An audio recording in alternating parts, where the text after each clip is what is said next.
Hello, and welcome to the Simply Business Interview Podcast. I am your host, John Jennings.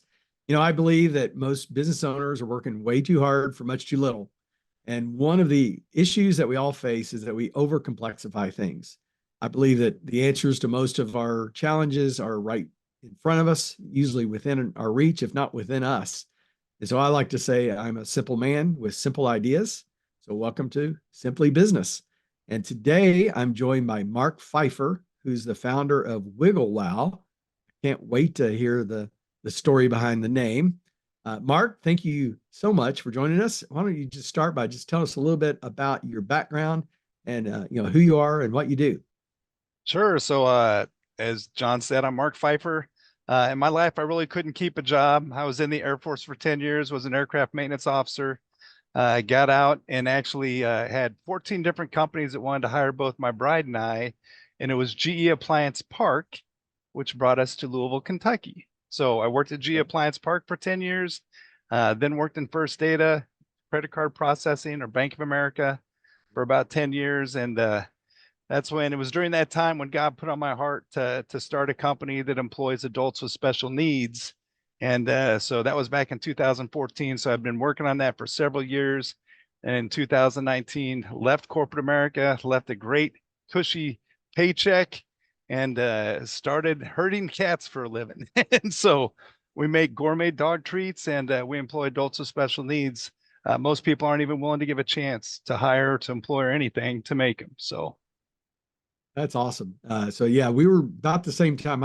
I left big corporate about 8 or 9 years before you, but I left my paycheck in 2018 to do this. So we're on a similar timeline. And I interviewed at GE Appliances at least twice and never got an offer. So it's a good thing. That was a blessing. I actually 100% agree with you because I know that I wouldn't be doing what I'm doing now if I had gone there. So tell me what inspired you to do this? Well, starting a business is such a difficult thing. I'm always sharing that stat that 80% of people dream of starting a business, but fewer than 10% do. So you obviously have what was that inspired you to really take that leap? So I've always had in the back of my mind that I wanted to do something on my own, right? I mean, for the longest time, especially in corporate America, I feel that we bust our tails to make rich people richer, and we do have a decent living and standard of living, and they provide well for us with bonuses or whatever, if you have them. But for the most part, you don't have the flexibility or the ability to make changes in an instant, and so there's something about uh, just being able to do that on your own that always kind of inspired me. So I'd tried a couple things in the past. I used to import pearls from China and India because my brother lived in China, and GE took me frequently to India. So I had great connections there. And I was like, I just don't see myself as a pearl guy. So then I tried a floor refinishing company, and do not try to do that while working full time for anybody else because that doesn't work. But literally, it was for me. So instead of chasing a dollar, what really gave me peace in mind with the current path we're on, and it's going to be my final path, is it's all about a purpose. And so for the longest time, I was chasing a dollar, wanted to get rich. Oh, this is the next thing, whatever. And then it's like, actually, I heard Tim Tebow speak. And what he said that really resonated with me is he used to wake up every morning saying, God, help me be a better quarterback, a better uncle, a better brother, a better son. And the game changer for him was when he said, God, use me to make a difference in other people's lives.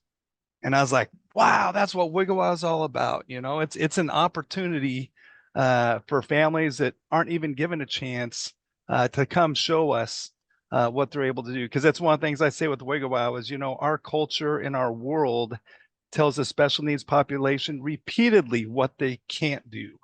Mm-hmm. But God has helped create Wigglewow to show the rest of us what they can do. Wow, that's awesome. So tell me a little bit about the business part. You're making dog treats. We are. Yeah. That wasn't kind of the original plan. My brother who lived in the Philippines, we were talking on the phone back in 2014. And so he was the first one that challenged me to quit corporate America and start a company to provide short and long-term opportunities for adults with special needs because his son, my nephew, has severe autism. Okay. And so he goes, what you can't relate to, Mark, is there's parents all across the world that are struggling with what can I do? What can I do to provide for my son or daughter after I die? And I want you to do that. And I was like, okay, well, what does that look like for you? And he goes, oh, I think you should open a cupcake and muffin shop. And I thought, maybe in San Francisco, maybe in New York City, but not in Louisville, Kentucky. So that's where it was actually my bride who said we should do something related to dogs. And as I was watching CNBC, now back in 2014, CNBC was doing a review of our 2013 economy, and that was a down year for our economy. And Yep. what they said is the only industry to increase in revenue in 2013 for a down economy was the pet industry. And I was like, wow. And so I don't know if you've seen any of the latest stats, but more people are adopting dogs or buying dogs versus even having children. And unlike when we were younger, John, when the big thing was making dog houses because your dog stayed outside. Now, if you tell people your dog stays outside, oh, you're an evil person, right? Oh yeah, Yeah. we had that happen. We used to live out near you, and I told you that. And we had an outside dog, and we had some people, occasionally make comments about that. Yeah, so I think we'll get to this. So the original plan, actually, dog treats was a part of the original plan. But we'll possibly get into this later. God had other plans and to my original plan, and we settled on dog treats, and I'm so thankful he has because it's been life-changing. It's been really, as we say in our world, epic. Very good. Very good. So you've mentioned God now several times. It's obviously part of your faith. How does that play into being a leader? I'm a person of faith as well, and I certainly feel like I'm being used to help people to have more success and be happier and be more comfortable in their leadership role, that sort of thing. But tell me about how that applies to you. Yeah, so I don't hide behind my faith at all, and I kind of see it as like in the military. There, I always talked about having integrity, right? I mean, back in the 50s, people made agreements with handshakes, right? There was no contract that was required. You didn't have to use Right. lawyers. Not that I'm against any of that stuff, but well, what happened? What's happened to our country, right? I mean, even today we find it difficult to agree to disagree, and so as a man of faith, I try to always walk the talk, right? So people don't hear foul words come out of my mouth. They see me, even if someone's mean or rude to us, I just try to reply with a peace, with calmness, with respect, because you just don't know what the other person's going through, right? You just know, I mean, walk a day in their shoes, right? And I would probably respond the same way. So because we don't know the whole background, you just got to give them grace. And so as a leader, you try to be an example. As I always, when we pray each morning at 10 o'clock, when our whole team comes in, and so all of our adults with special needs, they get the title Epic Chef when they work in we call it the doghouse. That's our commercial kitchen. So when all the epic chefs and parents and people come in and we start to pray, one of the things I frequently pray is, God, help us to be more like Jesus, right? Because no matter how people were cruel to him, no matter how many times people lied to him, he always responded in grace, and he always just shared his love. And that's what we're trying to do. That's awesome. That's awesome. So let's turn back to the whole founding thing. And I love talking to people like you who made that, because I've made that same corporate leap, and it's such a leap of faith. And I tell people I've just got so many stories about about that era, but I'm not here to tell my story. I want to hear more about yours. What was the biggest surprise for you when you made that leap and you launched the business? And what was that biggest thing that happened? And went, wow, I'm not in Kansas anymore. I'm not in corporate anymore. So I would say the biggest thing is you're it. I mean, there's Mhm. really no one to go to. It's like when you come across something you can't answer, no one's going to get that answer for you. You have to figure it out, And so, especially when you're starting off, if you don't have a whole lot of money or whatever, you can't be afraid or timid about reaching out to people, right? Because it's amazing. your immediate circle of influence may not have the answer, but I almost guarantee that someone they know does. Right. And so if you just use them to make that connection with you and you just step out and just be vulnerable to them, say, hey, this is what I'm trying to do. People love helping other people. They really Yeah. do. So that's, yeah, I'd say that's the thing is you quickly realize that, wow, okay, this is it. Game Yeah. on. I got to figure it out. Yeah, that's all, and that ties in perfectly to my opening when I talk about, most answers are within our reach. If either we can't, we block them, or we don't pull them out, and sometimes we got to have that person that will just ask us the right questions, or ask you, why don't you just do that? I don't know how many of my clients, they'll have an idea that's been percolating for 3 years, and they haven't done it yet. And I'm like, well, why have you? Well, I wasn't ready for this, or didn't know about that, or whatever. So yeah, that's very cool. I had a good friend right after I started my business. We were over at dinner at their house, and she was like, I don't get, so who pays you? And I said, my business will pay me. Well, where do you get the money for your business? I said, well, from my clients. And she's like, well, what if you have clients? And I say, well, then I don't have money in the business. And you could tell she was a corporate healthcare person. It just, what, I mean, she couldn't even process it, and Yep. it is, there were some sleepless nights in that first year or two. And I have never talked to a business owner that didn't say the same thing. Yeah, that Yep. you have some sleepless nights. You have some nights where you wake up and go, what the heck did I do? Why, you know?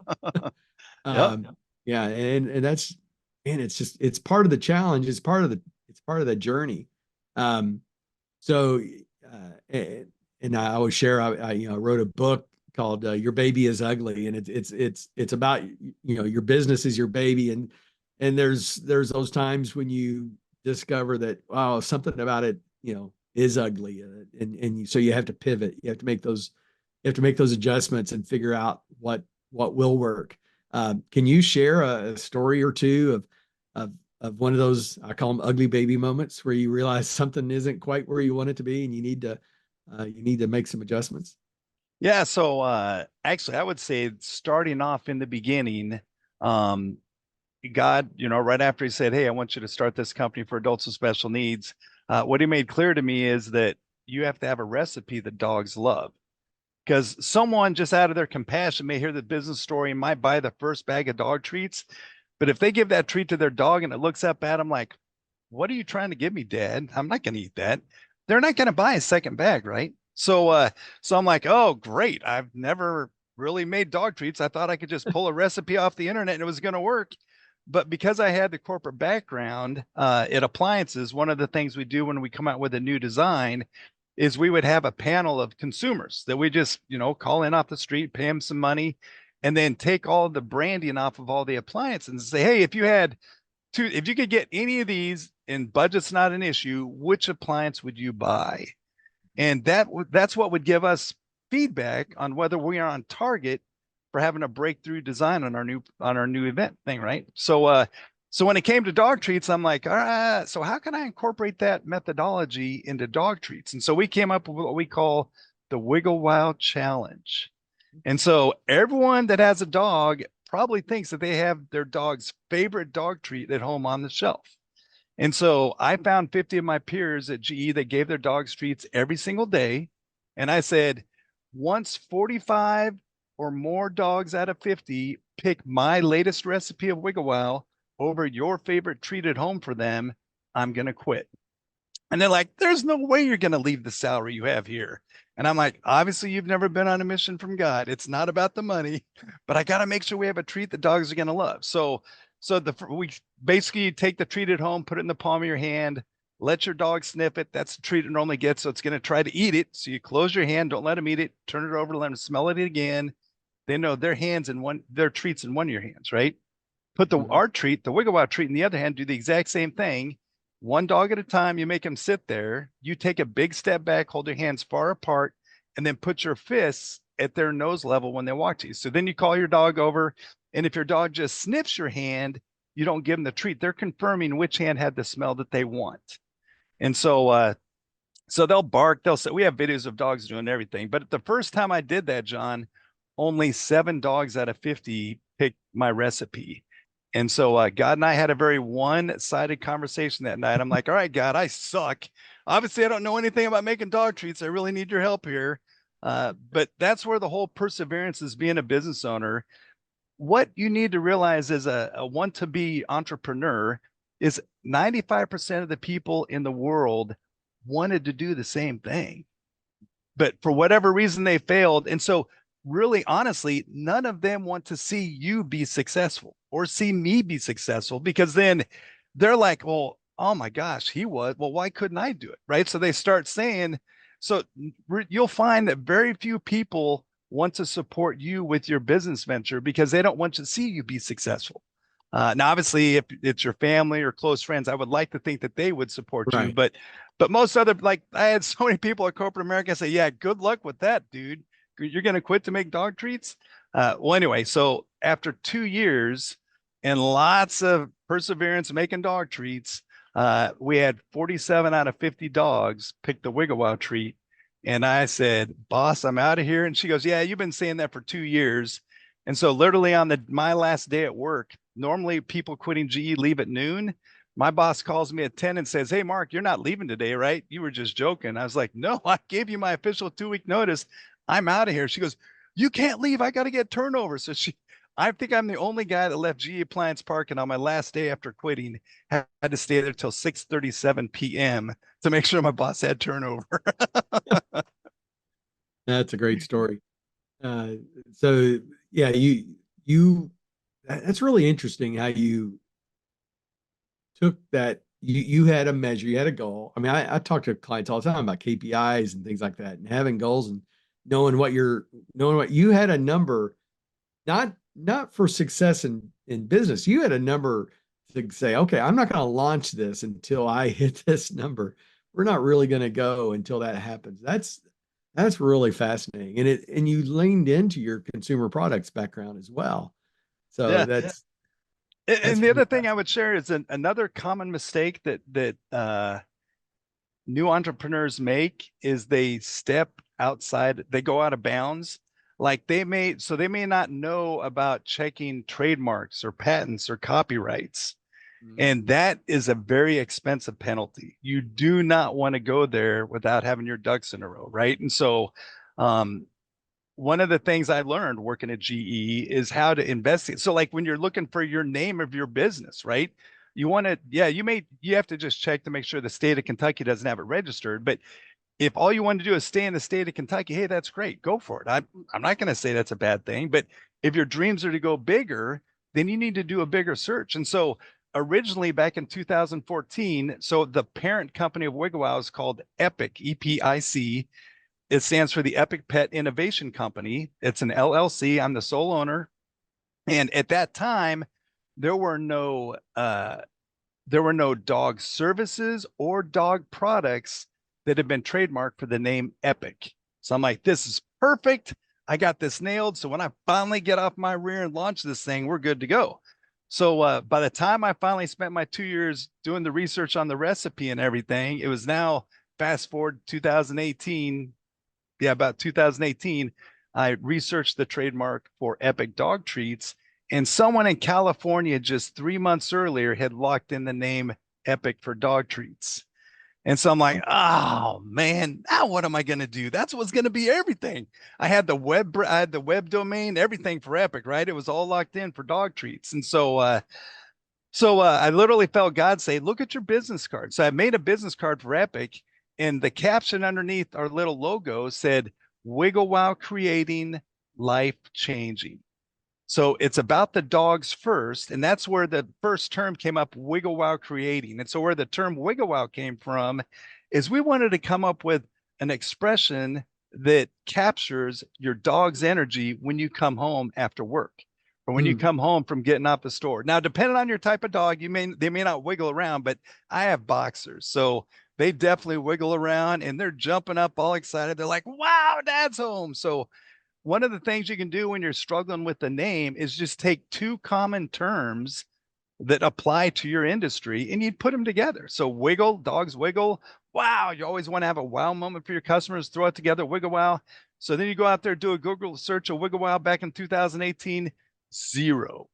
Mm, No hits, no nothing. Doesn't even exist. Who the heck would use the term Wigglewow? Well, yeah. fast forward 2 years later, I'm at a national show in Kansas City during COVID. And this old guy, well, I guess I'm old too, but we're wearing our masks. And so I had all my Wigglewow branded gear on, and he shakes his head and he's like, what the heck is Wigglewow? And so I told him, I said, man, we make gourmet dog treats, but the key behind our success is our secret recipe and the people that make them. And he goes, well, what do you mean the people that make them? I said, we employ adults with special needs, most of which couldn't get jobs anywhere else. And not only did they put 100% of their heart into it, but they put all their love in it too. And dogs know it, and they love our treats. And he's like, dude, I got to tell you, he goes, you're going to kill it. He goes, how long have you been in the industry? And I said, well, about 1.5 years, 2 years now. And he shakes his head and laughs. He's like, you know what's crazy? He goes, your logo is hands down the best logo in the entire pet industry. He goes, when they see that W and it's made out of dog bones, they know it's obviously something related to dogs. He goes, and once you hear it and once you see it, you'll never forget it. So that's the other thing. A lot of people, when they think about their trademarks or how to describe their business, they overcomplicate it, right? Yeah. I mean, look at Nike. It's just some unique design. Yeah. It's a swoosh. Boom. Yeah, They exactly. invented the word swoosh too. It didn't exist. Exactly. Yeah. Yeah. When we played basketball, it was swish, but they made it swoosh. Yeah. Yeah. Right. So That's yep. so cool. So I want to be respectful of your time, but a couple things on my mind. I really want to hear a little. I want to hear about working with special needs adults. How many do you employ, and Yep. what's that like? Oh, it is so the amazing thing about that, John, is you start something like this and you think, oh wow, God's going to use me to bless so many people. And it's actually the opposite. You get so many blessings Right. from them. It just, I mean, I'll start crying because it is very humbling and it is amazing. We started out with a lot. I mean, like when you and I grew up, right? You had the special ed class. You might see him out at recess. You might see him at lunch, but after graduation, you never saw him. It's almost like that generation institutionalized or kept them at home, didn't want them out in public. I don't know if it's because it was an embarrassment to the family or whatever the reasoning was. They just didn't get out. And fortunately, that's kind of changed now where they have Special Olympics. You see people out and about. There's movies, right? Streamlined movies where adults with special needs are the lead characters. So they're definitely getting a chance. But the other thing people don't know about the special needs community is that when a son or daughter turns 21, they're forced out of the education system. Right. Now, think about that as a parent. If you and your bride were both working because your son or daughter was in school, if you can't find anything for them to do now that they're out of school, there's a huge backlog of adult daycares. It is very difficult finding something from now. Your dual income now becomes a single income. Yeah. And it's like, okay, well, now what am I going to do? So the first person we hired, his name's Dante. He was 22 years old. No, he's 26 years old. Had been trying to get a job for 5 years. Think about that, 5 years.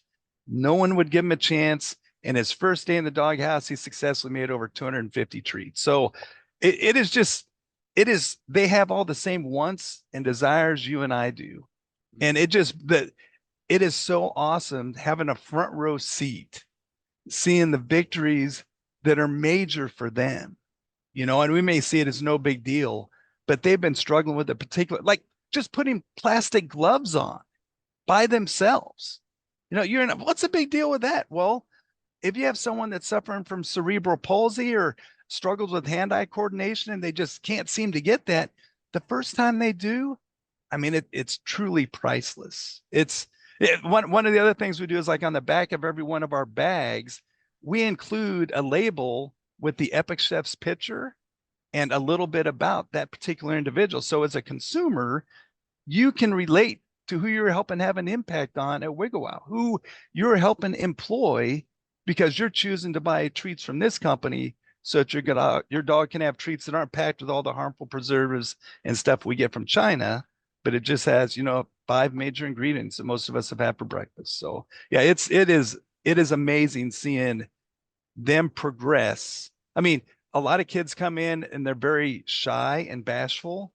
But then when they get out there and they see some of the other staff interacting with potential consumers, like at the state fair or whatever, and then they're autographing their bags because the consumer wants their autograph after buying a bag, it it is, I mean, it's truly transformational. And to hear the parents talk about how they'll go back to like a Thanksgiving or Christmas, and family members will come up to them and say, "What in the world has happened with Layla?" I mean, normally she just kind of sits over in the corner and stays to herself. Well, it's because they have a purpose now. Right. Now that everyone else is talking about their job, guess what they want to do? They want everyone to hear about being an epic chef at Wigglewow. So it's Wow. just, yeah, it's awesome. Epic. We I say epic in our world. That's awesome.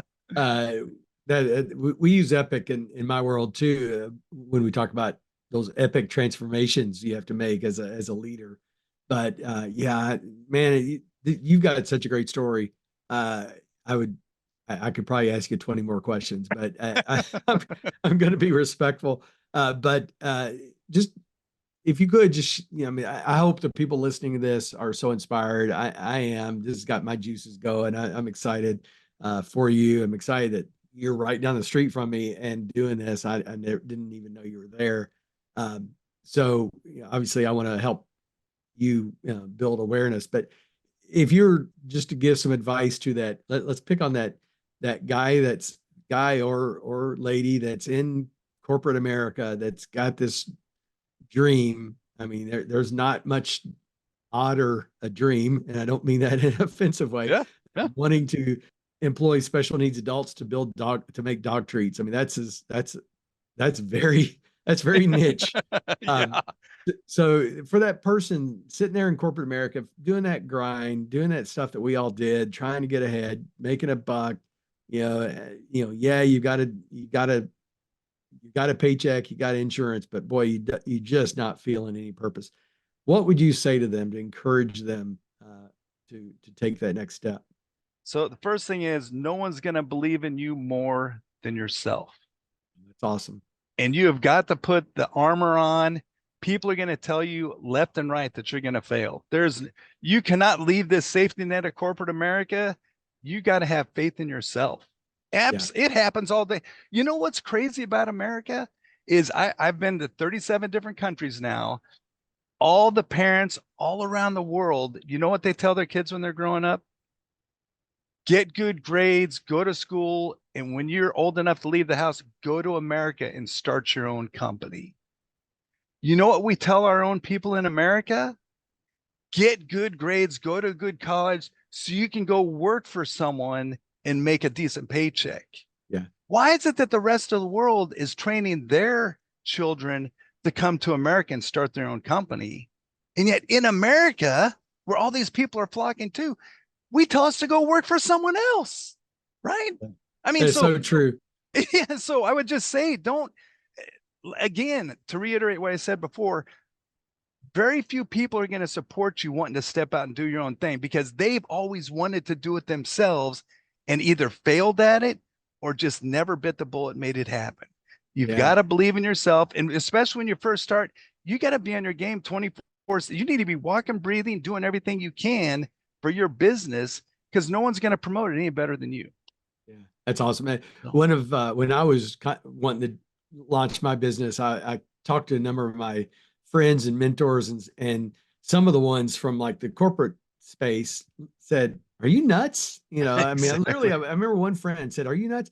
And I was talking to another buddy of mine who had that same entrepreneurial spirit I had, and he said, "John, I'm gonna share some advice that somebody shared with me." He said, "Don't ever ask for directions from someone who hasn't been where you're going."